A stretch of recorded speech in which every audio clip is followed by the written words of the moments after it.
સુરતમાં સસ્તા સોનું આપવાના નામે કાગળની થપ્પીઓ પધરાવી દઈ ભાગી છૂટતા ઠગને પોલીસે ઝડપી પાડી તેઓ પાસેથી 1 કરોડની નકલી નોટો જપ્ત કરી હતી. તો ઠગો ઓરિજિનલ નોટોનો ડબલ કે 3 ગણા કરી આપવાની લાલચ આપી ઠગાઈ આચરતા હોવાનું સામે આવ્યું છે. સુરતમાં ઠગાઈના અવનવા કિસ્સાઓ સામે આવી રહ્યા છે, ત્યારે ઠગોની નવી મોડ્સ ઓપરેન્ડી સામે આવી છે. સુરતની સરથાણા પોલીસે 3 ઠગોને ઝડપી પાડ્યા હતા. સરથાણા પોલીસે સસ્તું સોનું આપવાના લોકોને ઠગતી ટોળકી પાસેથી 1 કરોડની નકલી નોટો કબજે કરાઈ હતી. તો આરોપીઓની પૂછપરછ કરતા તેઓની કબૂલાત હતી કે સોનું સસ્તામાં આપવાની લાલચ આપવાની સાથે ઓરિજિનલ નોટનો ડબલ કે 3 ગણા કરી આપવાની પણ લાલચો ઠગો આપતા હતા. પોલીસે ઠગો પાસેથી પોટેશિયમ પરમેગેન્ટની સોલ્યુશન અને અન્ય કેમિકલ્સ પણ કબજે કર્યા હતા. તો આરોપીઓની પૂછપરછમાં સામે આવ્યું હતું કે તેઓ સામે ઔરંગાબાદ અને મહારાષ્ટ્રમાં અન્ય વિસ્તારમાં પણ ચીટિંગના ગુનાઓ નોંધાયા છે.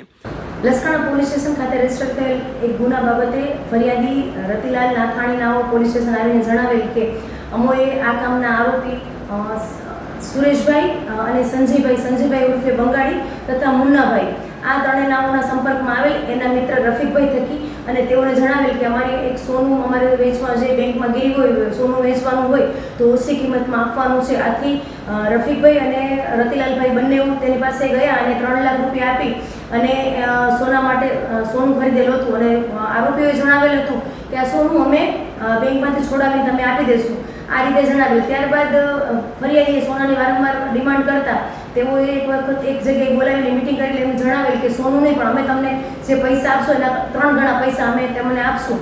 આથી ફરિયાદીએ જણાવેલ કે કઈ રીતે, તો ત્યારે એને થોડા દિવસ પછી જણાવીશું એવું કરતા પરમ દિવસે એ લોકોને એક જગ્યાએ બોલાવી અને ડેમો આપેલો એક પ્રકારનો કે ભાઈ એક કરન્સી છે કોરા કાગળ છે, કોરા કાગળમાંથી તમે એક કરન્સી આપો છે અસલ કરન્સી, એના ઉપરથી અમે 3 ગણી તમને નોટ બનાવી આપશું. આ રીતે ડેમો આપીને એને જણાવેલ કે જે તમારા પૈસા છે એના 3 ગણા પૈસા અમે તમને કરીને આપશું.